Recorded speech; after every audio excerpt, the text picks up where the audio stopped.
Hi, I'm Amara. I've spent 20 years building my interior design business while maintaining what I thought was a perfect marriage with my husband, Dean. Our home in the suburbs of Chicago has always been my pride and joy, until 16 years ago, when everything I knew about my life came crashing down. It was a rainy Tuesday when I came home early from a canceled client meeting. I heard unfamiliar voices coming from our living room. "You can't just drop them here without warning. Amara doesn't even know they exist."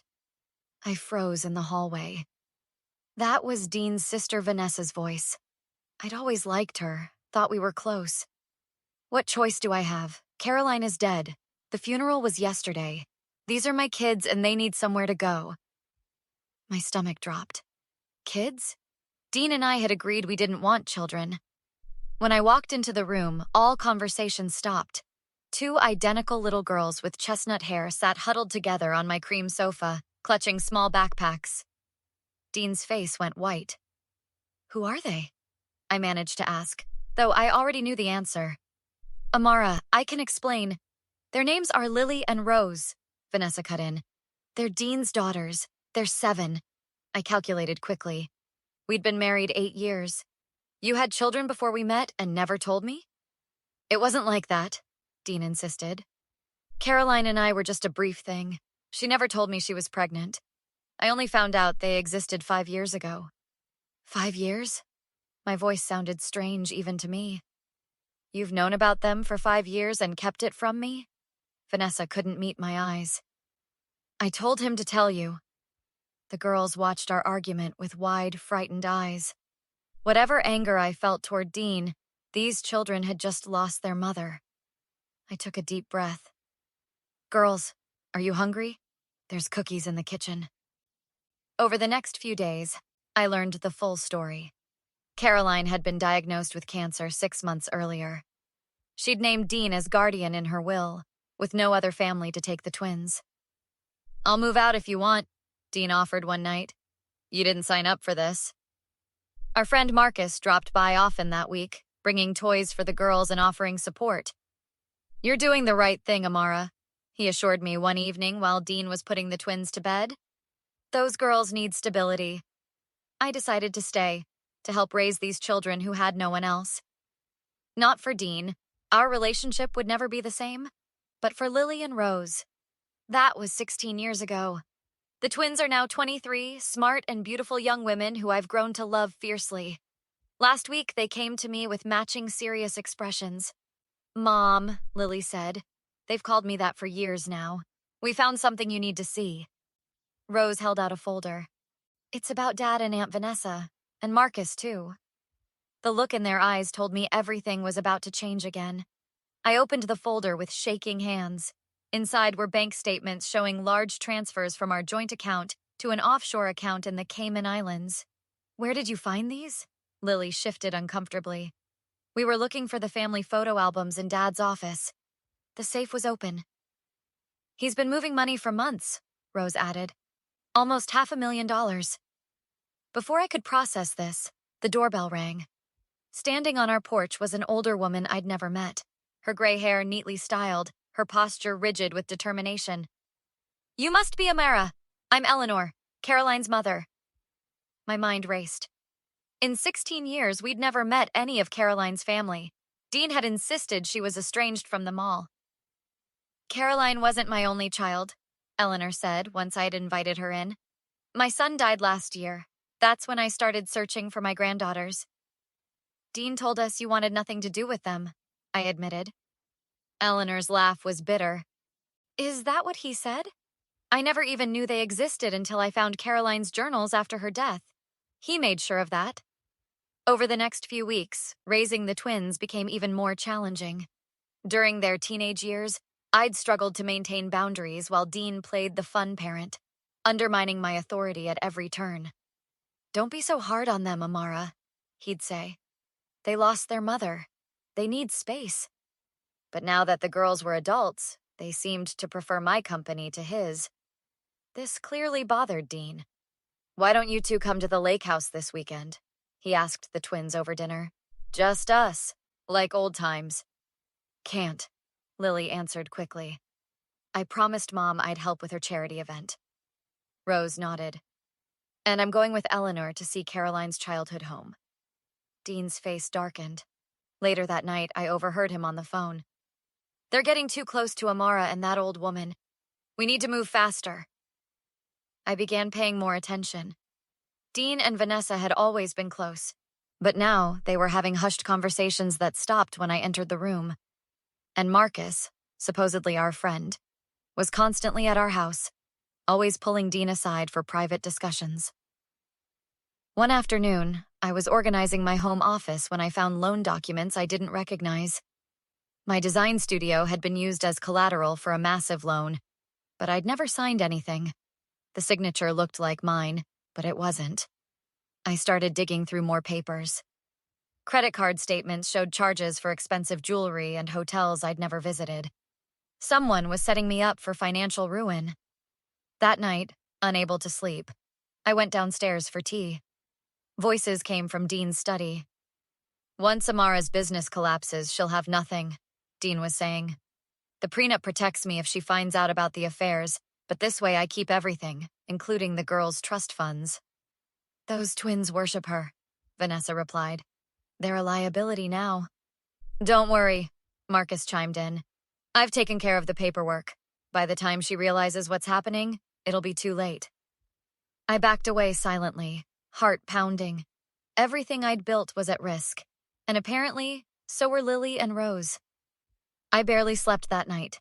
By morning, I was on the phone with my attorney while Dean was out at an important meeting.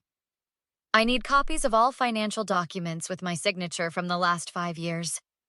The twins burst through the door moments later, faces flushed with anger. We found these in Dad's email. Lily thrust her phone at me, showing correspondence about selling my design studio. He accidentally left his account logged in, Rose added. He's been working with Marcus to transfer our trust funds into an account only he controls. Your trust funds? Those were set up with Caroline's life insurance. That's why we called Eleanor. She's on her way. When Caroline's mother arrived, she brought several journals. These were Caroline's. You need to see what kind of man Dean really is. Rose read aloud. November 4th. Told Dean I'm pregnant. He said to get an abortion or he'd make sure I regretted it. Lily found another entry. February 18th. Dean finally visited the hospital. Took one look and said they didn't look like him. Demanded a paternity test. The tests confirmed they were his, Eleanor explained. But he refused to help. Caroline struggled while he threatened to take the girls if she asked for child support. Why did Mom name him our guardian then? Rose asked. By the time she was dying, Dean had convinced her he'd changed. He'd married Amara. Seemed stable. Later that afternoon, the twins confronted Dean. I listened from the hallway. Why have you been accessing our trust funds? Lily demanded. Just routine management, sweetheart. Nothing to worry about. Cut the crap, Rose snapped. We saw the transfer orders. You're both too young to understand finance. Those funds are for your future, which I'm securing.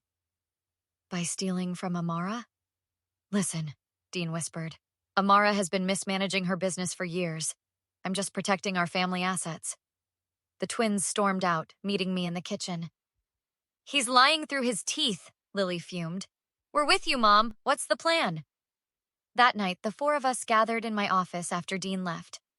Next week is the annual Design Industry Gala, I explained. Dean and Marcus plan to announce their new venture there, using my clients and reputation.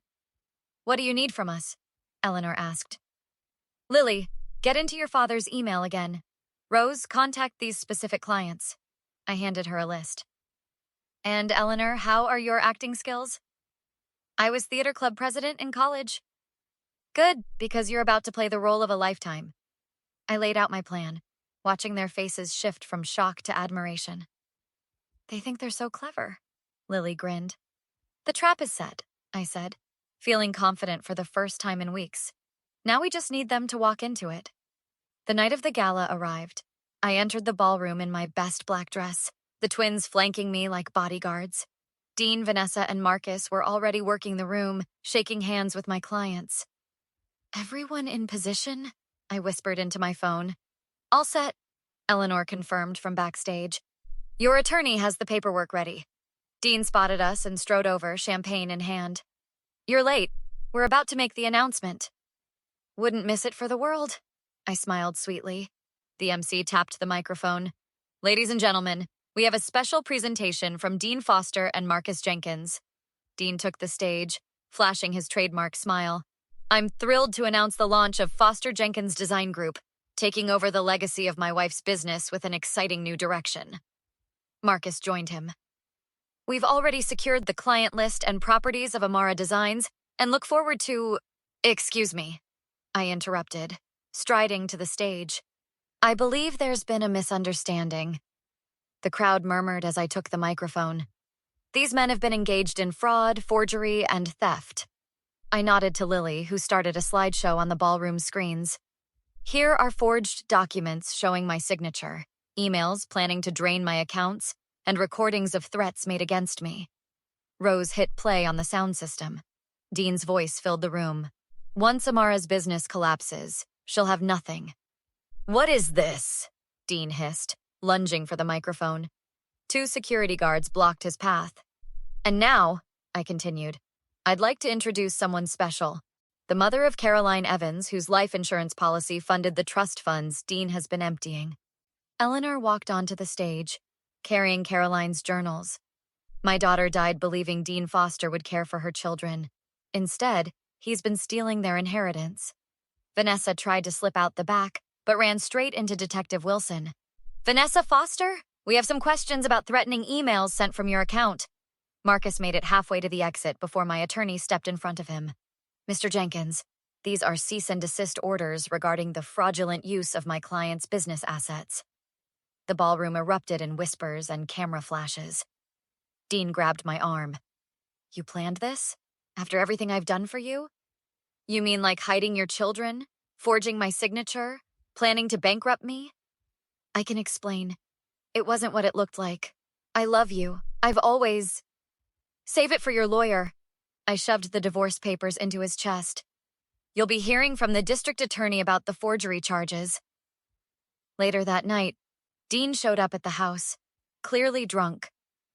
Please, Amara, I'm sorry. I'll make it right. Like you made it right with Caroline? Lily stood in the doorway, blocking his entry. I was young then. I didn't know. You knew exactly what you were doing. Rose joined her sister. Both times. Girls, please, I'm your father. Not anymore, they said in unison, closing the door in his face. 6 months later, Dean pled guilty to multiple fraud charges. Vanessa was charged with harassment after threatening emails were traced to her computer. Marcus lost his license to practice law. To new beginnings, Eleanor raised her glass at our beachfront rental. And family, the real kind, Lily added, squeezing my hand. Rose smiled. The kind that sticks together when it matters. I looked at these 3 strong women who'd stood by me. I never thought I'd say this, but I'm almost grateful for Dean's betrayal. Why's that? Eleanor asked. Because without it, I might never have known what true loyalty feels like. What would you have done if you were in Amara's position? Would you have exposed Dean and his accomplices publicly at the gala? Or would you have handled things privately to avoid the scandal? Some might say public humiliation was too harsh, while others believe he deserved worse after attempting to steal from both Amara and his daughter's trust funds. If you enjoyed this revenge story, please hit that like button and subscribe for more dramatic stories that explore complex family dynamics and justice served. Share your thoughts in the comments below. I read every single one.